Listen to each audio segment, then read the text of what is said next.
impedance matrix could be solved directly by just inverting yung admittance. So, gamit na lang ng matrix inverse. Ang problema dyan is ang effort ko sa pagko-convert is depending upon sa number of buses. So, for example, kung let's say 2 by 2, 2 raised to 3. So, 8 times of effort. Kung 10 by 10, 10 raised to 3. So, that will be 10 times 10 times 10. So, 1,000 times of effort. So, medyo mahirap pag inverse yung gagawin natin. So, madali lang siya pag small and medium size. Pag sinabi natin small and medium size, mga 3 by 3, 4 by 4 lang. Pero pag umabot ka na sa malalaki, mahirap na yun. And karaniwan, pag malaki yung network, gagamit ka ng sparse matrix programming with Gaussian elimination technique. Pero hindi natin gagawin yan.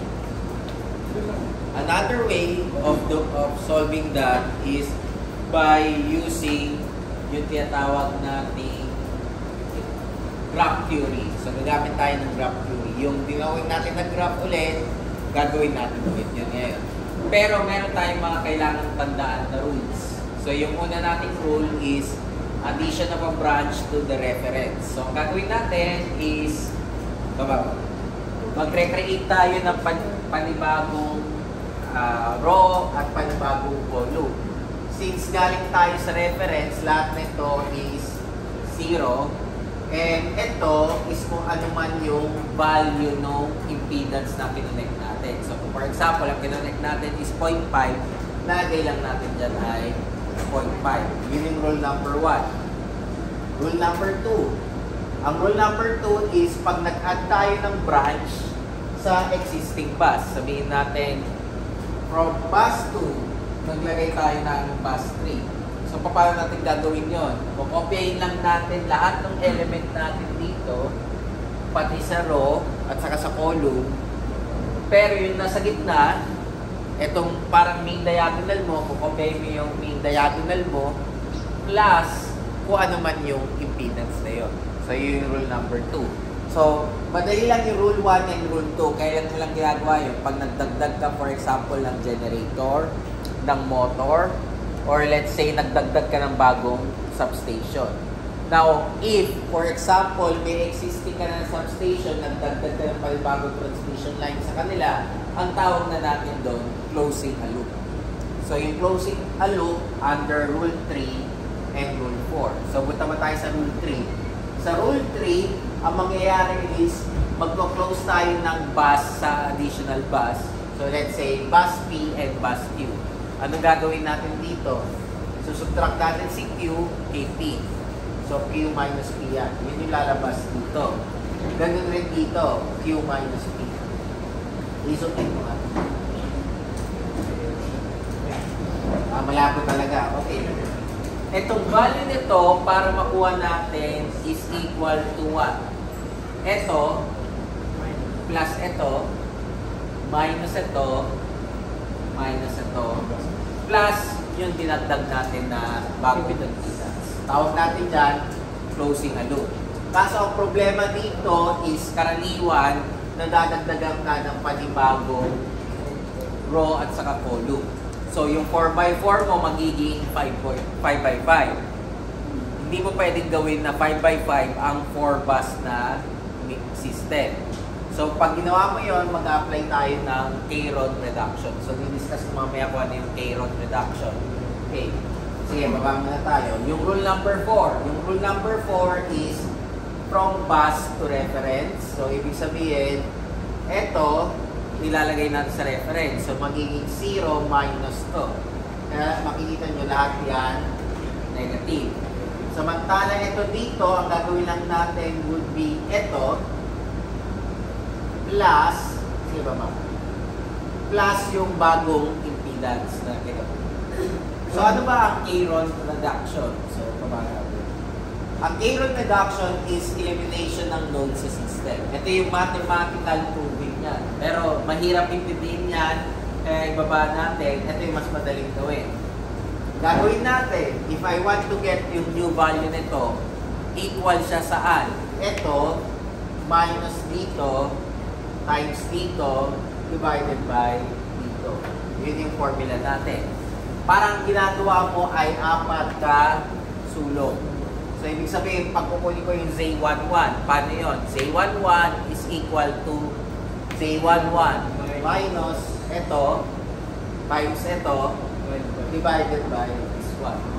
Pag ito kukunin natin, so ito minus yung product nito divided by this one. Para mas madaling intindihin, gagawin natin example.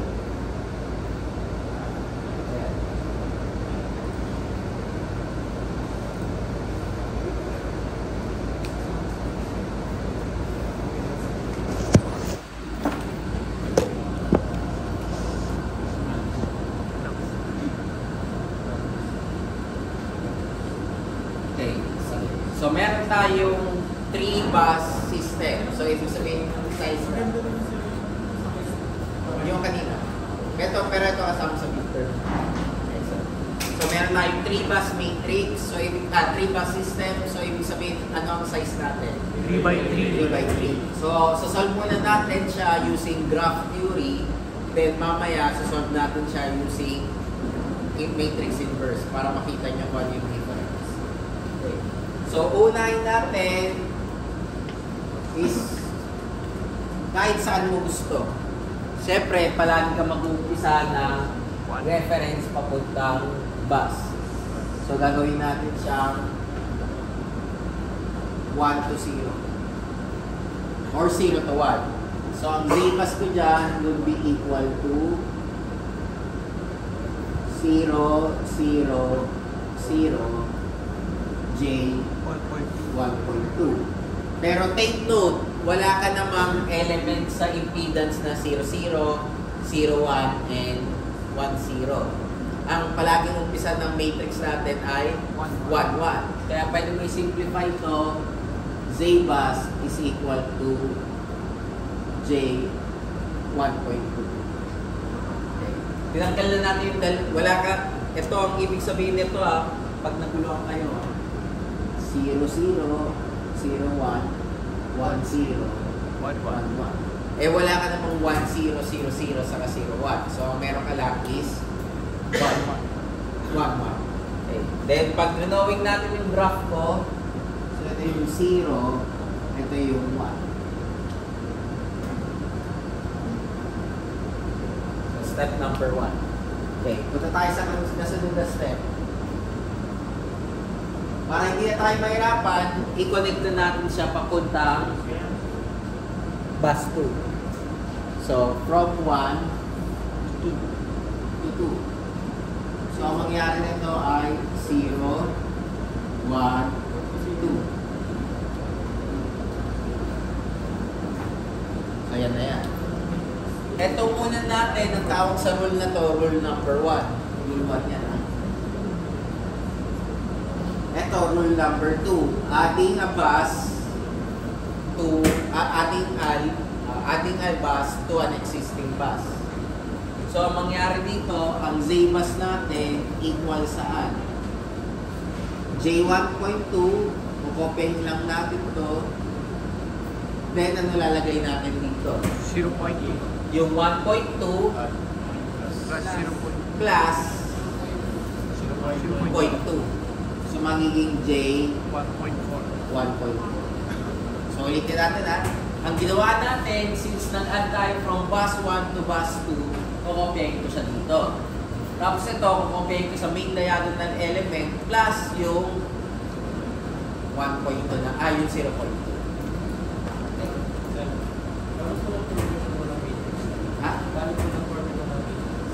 Paano nag-form yung unang matrix? Rule number 1. Ang ginawa natin, galing kang reference. So, kinopya mo yung 0. Ito yung reference natin, 0, 0. So, kinopya ko, 0, 0. Tapos ito, 0 plus 1.2. Pero wala ka namang matrix element na 0, 0, 0, 1, saka 1, 0. Ang umpisa natin palagi ay 1, 1. Kaya tinanggal ko na yun, ginawa ko na lang 1.2. Ito tayo step 3.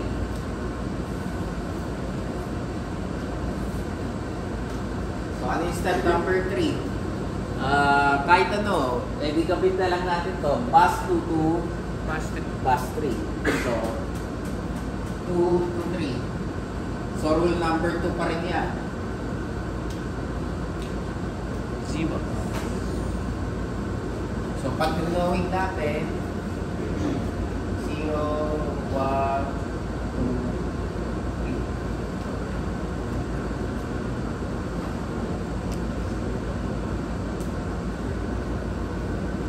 3. Bus. J1.2.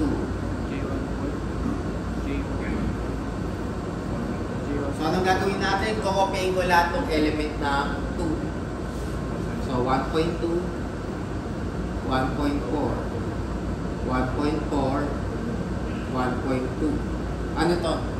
Plus 1. 1.4 plus 1.5. 0.15. So, magiging 1.55. So, yan na yung aking 3x3 na siya.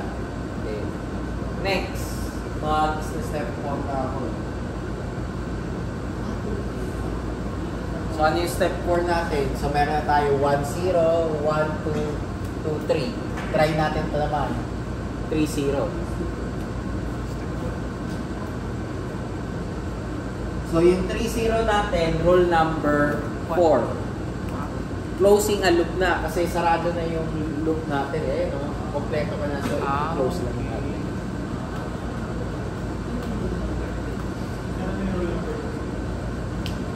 Pag connecting sa both nodes, yung papunta tayong reference eh. So, Z-Bus. Labas ko yung J, ha? 1.2, 1.2, 1.2,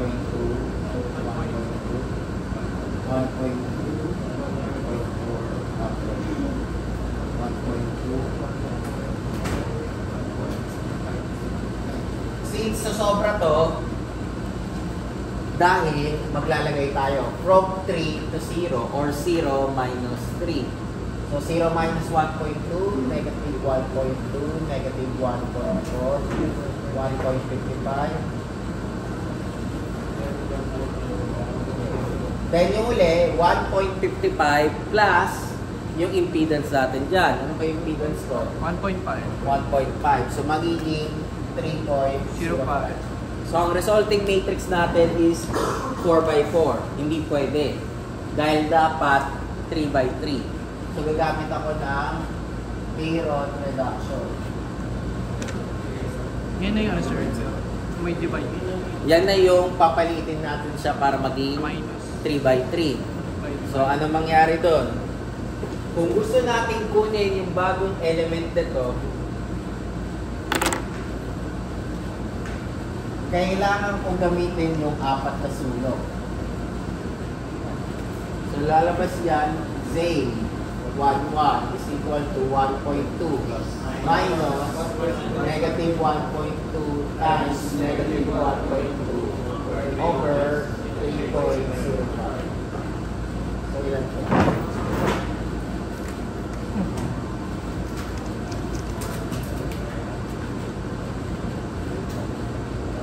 Naging minus yun, sir. Minus palagi yun. Kahit saan sulok niya. Kahit palagi minus yun. 4 na sulok yan palagi. Makita nyo kasunod pagtapos ito. Ito muna. 0.779. Okay, yan yung una. Okay, paano ko kukunin itong pangalawa? So, mangyari ito yun.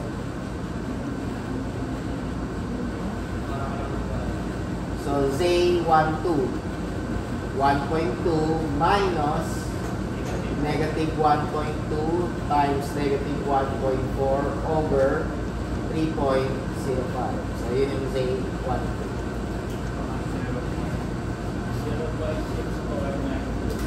0.6492. Then, yung kasunod natin,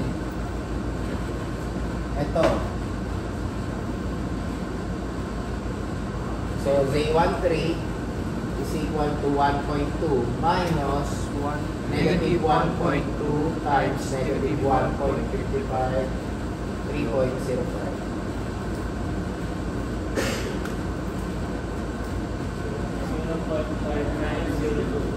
0.5902. So, paano ko kukunin yung dito? Eh di ito, minus ito, times ito, divided by this one. So, hindi ko na papakita. Pero walang J. Pero lahat yan, sir. Nakalabas yung J eh. So, wala nang problema. Pero lahat yan, sir. Oh, ganun kukunin natin. So, ang magiging Z bus ko na would be J times 0.7279, 0.6492, 0.5902. Okay, ano yung kasunod? 1.2 minus negative 1.4 times negative 1.2 over 3.05. Madami. Alam kong tama yung sagot mo pag Parehas. parehas siya dito. Parehas ba? Ikaw, sir.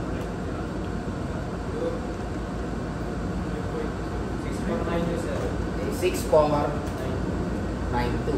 Then yung kasunod, 1.4 minus negative 1.4 times negative 1.4 over 3.05.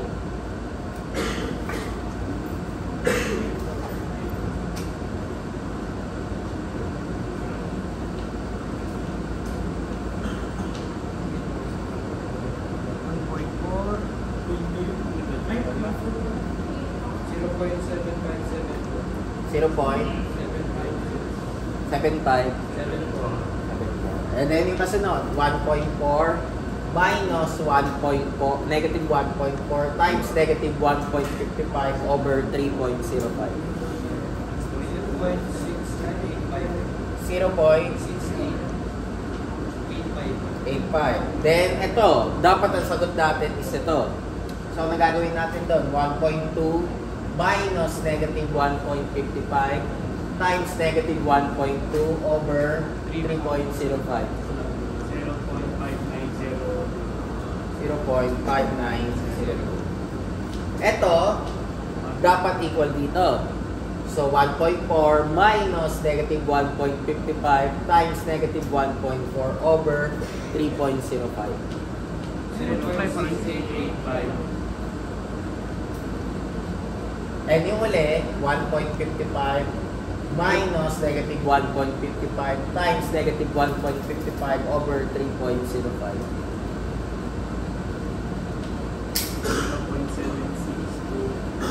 0.723. So pag ginawin natin yan, so 0, 1, 2, and 3. So ang nangyari na, yung graph natin dito is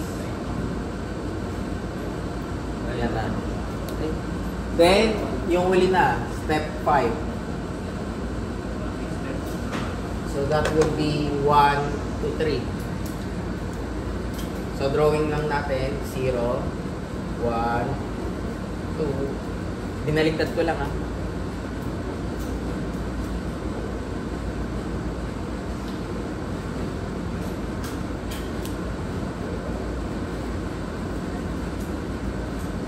So ito yun. Sige. Okay, so gawin natin yung save as. Labas ko ulit yung J. Kukopehin ko.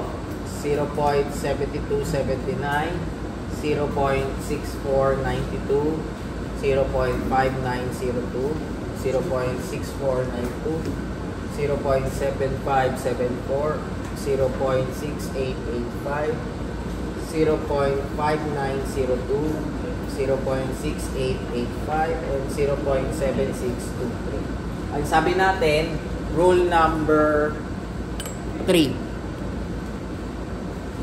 So, rule number 3 is closing a branch from an existing branch. So, ang gagawin natin dyan, 1 to 3 or 3 minus 1. So, 0.5902 minus 0.7279. Negative 1337. 1377. So, ito rin yung dito. Gawin natin red para ma-distinguish natin. Negative 0.1377. Ito rin dito. Dito. Ito, minus to.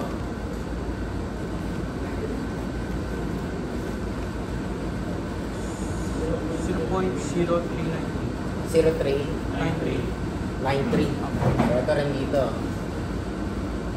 And yung muli, ito, minus to. 0.1721. 1721. So, paano ito? 11 plus 33 minus 13, minus 31 minus 13 plus 0.3. So, ulitin natin 0.7279 plus 0.7623 minus 0.5902 minus 0.5902 plus 0.3. Plus 0. So, plus minus 0.6099. 69. 6098. Yeah. Okay, ulitin natin. 4x4 siya. So, gagamit ulit tayo ng K-rod. So, hindi ko na susulat direct na natin. So, Zebas is equal to ito minus product ito divided by this one.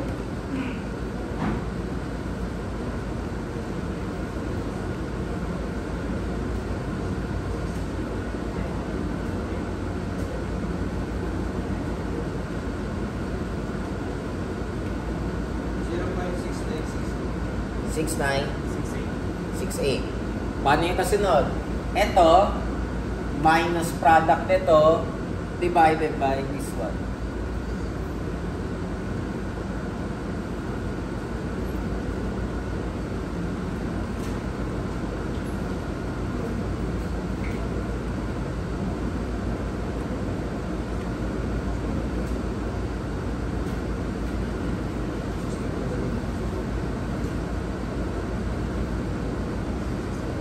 Ano nga like sir? Ano nga?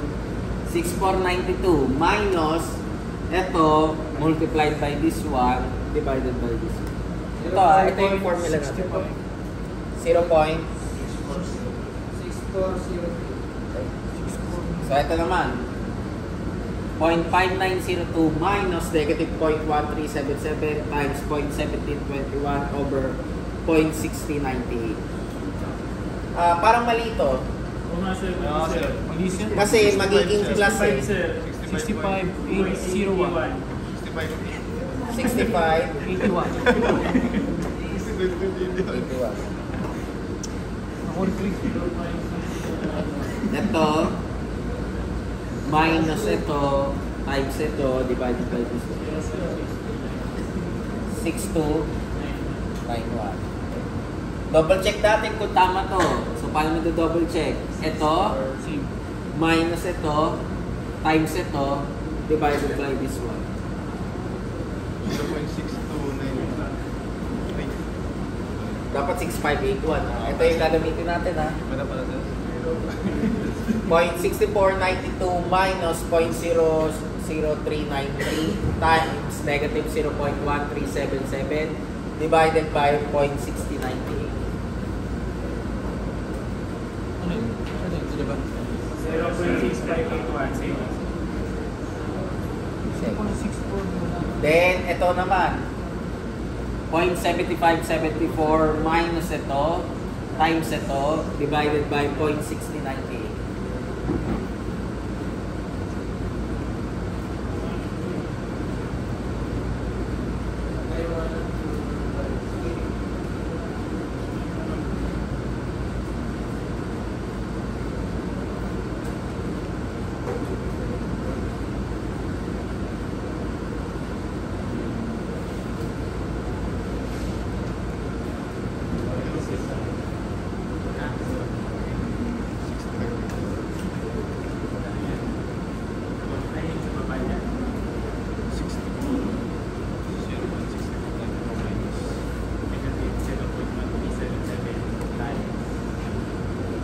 .7549. 75 49. 49. Okay. Then yung kasunod, ito, 0.6885 minus 0.0393 times 0.1721 over 0.6098.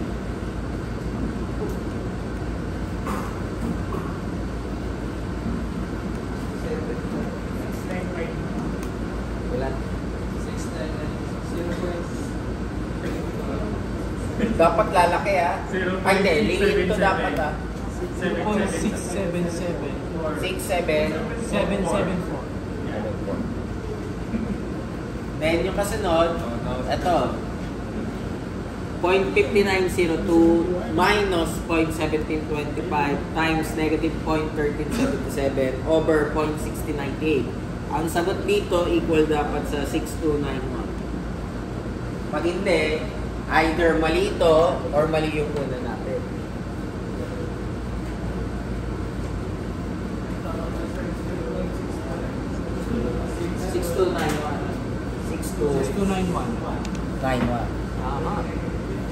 And ito dapat ang sagot, ito.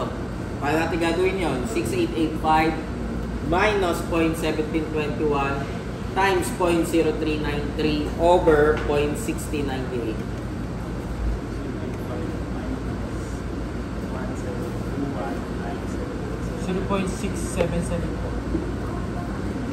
And syempre yung uli, itong apat na to.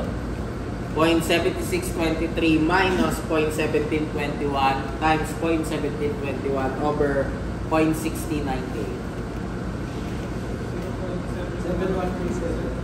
7137. So ito yung ating impedance matrix. Malalaman mo tama yung impedance matrix mo pag yung off-diagonal element mo ay parehas or symmetrical, kagaya rin ng admittance. Okay, ang tanong, kailangan ganyan ba ang order ng pagkakasunod mo? Hindi. Basta kailangan ang unang step mo palagi is from reference to a certain bus. So, pwede natin gawin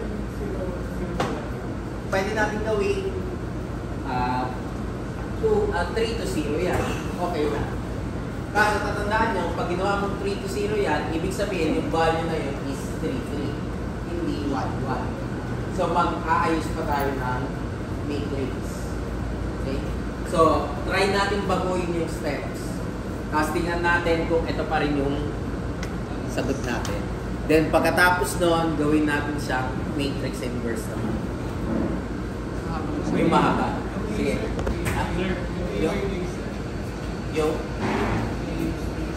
Yung i-8 kanina. Sir, ano nga po ulit pag yung po rin yung 0.6098? Ano nga po ulit yan? 0.779. Yung alin? Ayun, yung 0.6 nga. Paano ito nakuha ulit? 0.7 11 plus 33 minus 31 minus 13 plus 0.3. Anong rule na sir? Rule number 3. Closing a loop from branch to branch.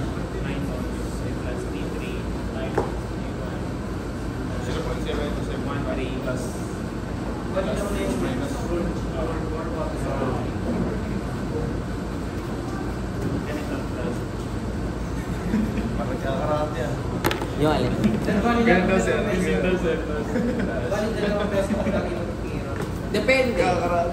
Tatandaan nyo, as long as biglang lumaki yung matrix mo sa total number of buses dapat, kailangan mo mag-zero. For example, 10 by 10 tayo. Pag nag-solve kayo, biglang naging 11 by 11. Automatically, ang next step doon, zero. Huwag mong gawing 12 by 12 yun, tapos zero mo naman kasunod. Hindi pwede.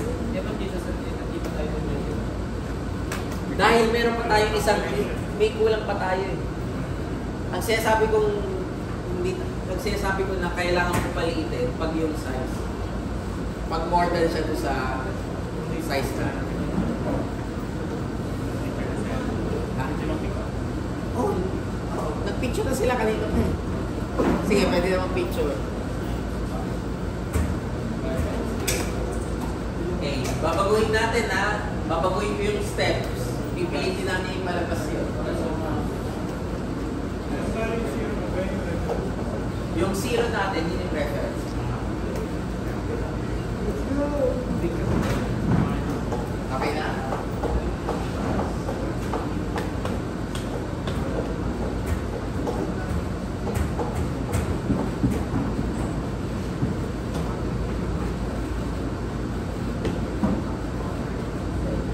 Surahin ko na. Okay na ba?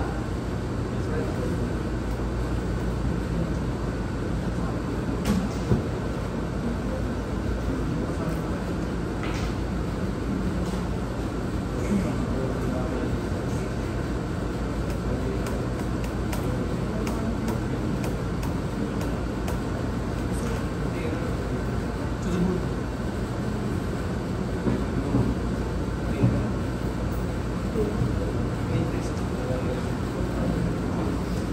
Okay, ngayon, ulitin lang natin. Pero magsisimula ako sa bus 3 papunta 0. 0. So pag drawing, ang rule pa rin natin dito na sinusunod pa rin is rule number 1. 1 pa rin yan. So palagi ang unang step mo, rule number 1.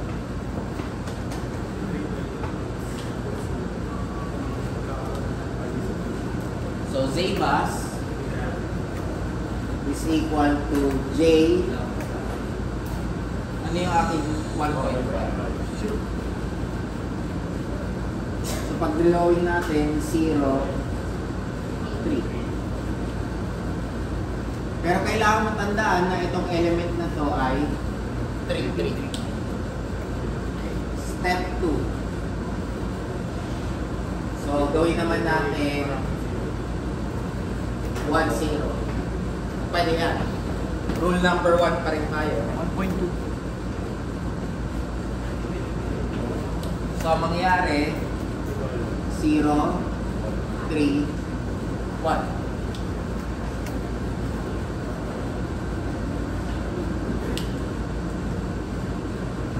J 1.2. Basta yung J. Sa reference. Yung 1.5 lalagay ko sa baba. Dahil, 3. pag 3 yun, di ba? Ito, parehas 0. Kasi galing tayo reference. And yung 1 natin is 1.2. 1.2. Ayan na. 1.2, 0, 0, 1.5. And then, step 3. Ano yung step 3? Gawin natin bus 1 to 3. Bus 2. Rule number 2. Adding a bus from an existing bus. Okay natin, 0, 3, 1, 2. So magiging 0, 1, 2. So Z bus. J. 1.2. Anong gagawin natin? Ano ba kasabi ng 1.2? 1, 2. So okay natin siya. Magiging 1.2. Ito kasi 1, 3. Kaya magiging 0. 0. Ito, 3, 1. So, wala tayong 2, 1. So, 1.2. So, okay natin eh. Okay. Tapos, 0. 0. Then, ito, 0. 1.5. 1.5. Ito, 0. 0 rin. So, ito na lang kulang natin yung 2, 2. 1.4. Ano ba yung 2, 2? 1.2 plus 0.2. So, magiging 1.4. So, meron na tayong yung alin? Wala pa naman tayong 2, 3. Next step pa yun. Wala pa sa drawing. Diba? Hindi pa natin kinakabit. So, 1, 2 pa lang. Okay, next. Sa gitna lang pag may ganyan sa gitna. Kaya natin nilagay sa gitna kasi sinusunod mo yung element mo ng matrix. So, di ba ang element natin is 1, 2, 2. Ibig sabihin, 1, 2, 2, 1, saka 2, 2 yung dadagdag ko. Ano bang element to sa umpisa? 1, 1, 3, 3, 3, 1, 1, 3. So, wala tayong 1, 2, 2, 1, 2, 2, at saka 2, 3. Yun yung dinagdag natin dito. Pwede ba sir, para hindi malito halimbawa, di ba sir, 1, 1 tsaka 1, 3 yun sir? Pwede mo maglagay 1, 1, tapos sa 1, 2 sir, 0 po muna ilalagay. Hindi mo pwede ilagay mo na kagad yun kasi wala pa. Kasi kumbaga, paano mo gagawin yung kasunod na rule pag meron na siya kagad doon? Hindi mo na siya magagawa ng K-road. So, Hindi mo dapat pa pwedeng, wala ka pang K-road dapat hanggang dito. Kasi ginawa natin itong 3x3 pa lang. Okay po. Ang payron mo magsisimula pag meron ka ng tatlong substation or tatlong load na kaagad. So, sa ano, ilalagay pa namin yung 1113. Eto, kahit hindi na yung nilagay. Nilagay ko lang para hindi kayo malito kung saan ang galing. Kung gusto nyo ilagay yan, okay lang rin. Basta siguraduhin nyo na hindi siya lumalapit dito. Kasi baka isipin ko na yun yung value. Huwag papalito. Step 4. So ano yung step 4 natin? Meron tayong 30, 10, 12. Gawin na natin yung 1-3. 2-3. So 2-3 is closing a loop. So rule number 3. Wala tayong rule number 4 kasi ang rule number 4, closing a loop from reference to an existing bus. So say bus. Wala pa yun. J. 1.2, 1.2, 1.2, 1.4, 0, 0, 1.5, 0, 0. So, ano ilalagay natin dito? From 2 to 3. So, 3 minus 2. Negative 1.2. Negative 1.4. 1.5. 1.5. Negative 1.4. And negative 1. 0.2. Ito, ano to? 1.4 plus 1.5 minus 0 minus 0 plus 0.15. So, magiging 3.05. 0.05. So, drawing lang natin. Baka makalimutan. 0, 3, 1, 2. So, sinarado na natin. 4x4 ulit. So, gagamit na tayo ng payron. Payron. Saan paano ulit mo ko yung 0.0? 1.4 plus 1.4 plus 1.5 minus 0 minus 0 plus 0.15. 0.15. Ba't hindi twice ang offset? Ha? Ba't hindi sa 1.5? Ulitin natin, ano ba tayo? 2 at saka 3. So, 2, 2. 3, 3. 2, 3. 3, 2. Kung ano yung nakalagay dito, yun lang yung gagamitin. Oo, yung ginamit natin dito sa uli, yung 1, 3, di ba? Okay, so paano natin gagawin to? 1.2 minus negative 1.2 times negative 1.2 over 3.05. 0.2 minus 7279. Okay, next element, 1.2 minus negative 1.2 times negative 1.4 over 3.05. 0.649. Ikaw na. 0.6492. Okay, then yung kasunod, 0 minus negative 1.2 times 1.5 over 3.05. 0.6098. 0.6098. 6098. Okay. Ito kasunod, Ay, wait na. 1.2 minus negative 1.4 times negative 1.2 over 3.05. 0.6492. Okay, dapat yan rin yun, di ba? Okay, yung kasunod, 1.4 minus negative 1.4 times negative 1.4 over 3.05. Sir, doon po sa, ano yun tayo dito? Sa dulo. Sa dulo. Ako, sir. 5902. 5902. 5902. Okay. Na positive po. Ay, na negative po. Okay, so ito, ilan to? 1.4 minus negative 1.4 times negative 1.4 over 3.05. 0.7574. 74. Then yung kasunod, 0 minus negative 1.4 times 1.5 over 3.05. 0.85. Okay. Next, 0 minus 1.5 times negative 1.2 over 3.05. 0.5902. Kaparehas dapat Ito. And then ito, 0 minus 1.5 times negative 1.4 over 3.05. 0.6885. And yung uli, 1.5 minus 1.5 times 1.5 over 3.05. Minus 1.5 times 0.7623. 76? 23. 23. Okay. Then, dito tayo sa uli. Ano yung hindi pa natin nasasama? 3-1. O, pwede naman 3-1 kung gusto nyo. Okay lang rin yan. So, rule number 3 pa rin to. Pwede lang, sir. Lagay na natin 0, 3, 1, 2. Okay na background natin. Closing a loop. So, save as J. Copyahin ko lang muna.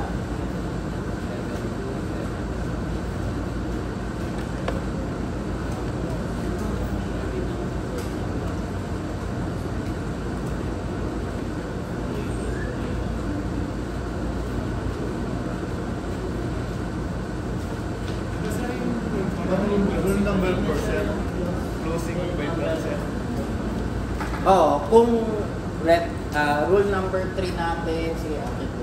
Rule number 4 natin yung sa reference. Rule number 3, dalawang bus. Hindi tayo rule number 4. Ang kinapit natin 1 to 3. Kung ang ginawa natin 2 to 0, rule number 4 yun. So ito, kagaya nito, di ba? Dito tayo nang galing. Existing na yung 2 at saka 3. Tapos naglagay lang ako ng linya. Rule number 3 yun. Ito, existing na yung 1 saka 3. Naglagay ako ng linya. Rule number 3 pa rin yun. Pero kung ang ginawa mo is 2 at saka 0, Rule number 4. Ito yung rule number 4. Okay, so ito tayo. 3 to 1. So ang gagawin natin, 1 minus 3. Kasi yun yung orientation mo 3 to 1. So 3 to 1. So 1 minus 3. Ay, ganun. Mabalik na rin siya. Babalik na rin mo lang. So, balik na niya, sir. 3 to 1. So 1 minus 3. 0.1377. 1, 3. Ay, So 0.7279 minus 5902. 1.377. Wala pa. 6492 minus 0.6885. 39 33 393. Wala, sunod. 393 lang. Zero. May 0.029. Ay, naku. Okay, then 0.5902 minus 0.7620. Negative 1.721. 721. 1. 1. Negative 1.721. Apo. 1.7. Ay, negative Negative 0.17. 0.1721. 1.721. Okay, then ito 11 plus 33 minus 31 minus 13 plus Ano po? Minus? ano yung nilagay natin? Plus 0.3. 0.3. Balik mo kasi sa problem. Ay, sorry. Plus 0.3. So take note, ang basehan natin is ito Since ang ginagamit mo ay 3 at saka 1, so ang gagamitin natin 3, 3, 1, 1, 1, 3 at saka 3, 1. 0.609. So, kanihan natin 0.3. So, 0.7279 plus 0.7623 minus 2 minus 2 plus 0.1698. 1698. Then, Aaron tayo ulit. 98, 93.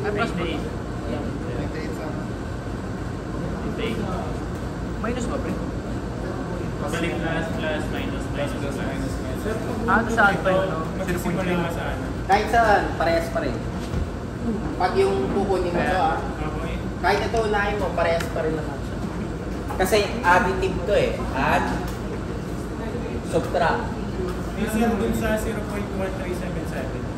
Ito, anong ginawa natin kasi 3 to 1. So, 3 into 1 or 1 minus 3. 1 minus 3, 1 minus 3. Kung 3 to 1 yan, sir, hindi 0 1. Kung 1 to 3, sir, baliktad naman. Kung 1 to 3, edi 1 to 3, edi 3 minus 1. Magiging negative lang to, magiging positive.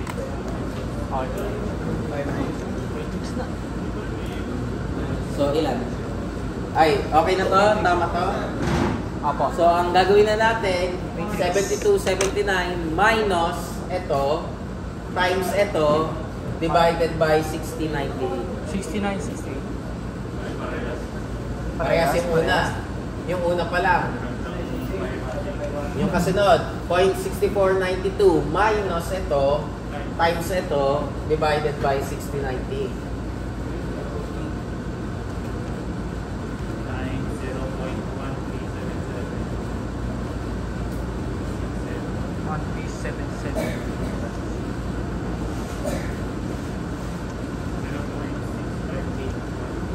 6581. Okay, tumutugma. Okay, next. 5902 minus ito, times ito, divided by 6098. 0.62. Okay. Ito naman, 6492 minus ito, times ito, divided by this one. 65818. Okay, so symmetrical na. Next, 7574 minus ito, times ito, divided by 6098.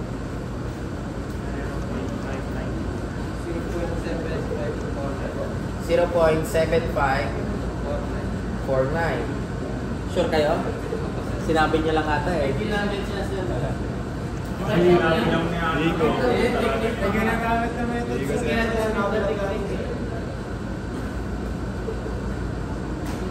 Kaya natin. Ilan din siya? 0.0. Basta ako. 0.67 sir. 0.039. Yun din sir. Ah? Parehas lang sir. Parehas lang. Okay, next. 0.6885 minus ito, times ito, divided by 6098. Yun nga sir. Kala ko ba advance ka na?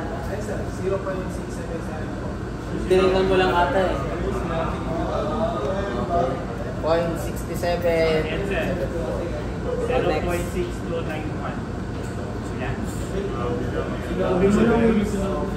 Grabe lang din sir. Then ito, Takpan mo, sir. Takpan mo din. Takpan mo yan, sir. 677 po. and yung uli, 0.7. Sige, and then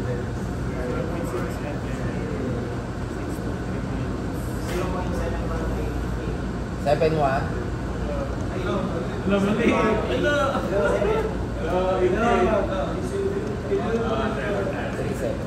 So makikita nyo, kahit ano yung order niyan, parehas pa rin. So ito talaga yung Zetas Nakakalimutan pa kaya natin. So kayo bahala dito basta kailangan natatandaan nyo, palagi kayo mag-umpisa sa zero or sa ground papuntang bus. Hindi pwede ang unang step mo ay 1 to 2 kagad. Bigla ka lang tayo kagad ng dalawang substation. Although in actual scenario pwede yun, pero pag sa matrix building, hindi pwede siya. Advance Pero pa ba't rin. kanina, sir, yung sa step 4, muna yung 380. Diba nung gawin 30? Kasi Inuli lang natin yun.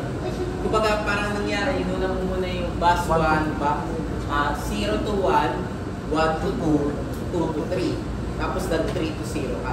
Pwede rin yun. Pero rule number 4 yan. pero pwede din yan, sir. Lang Pwede rin yan.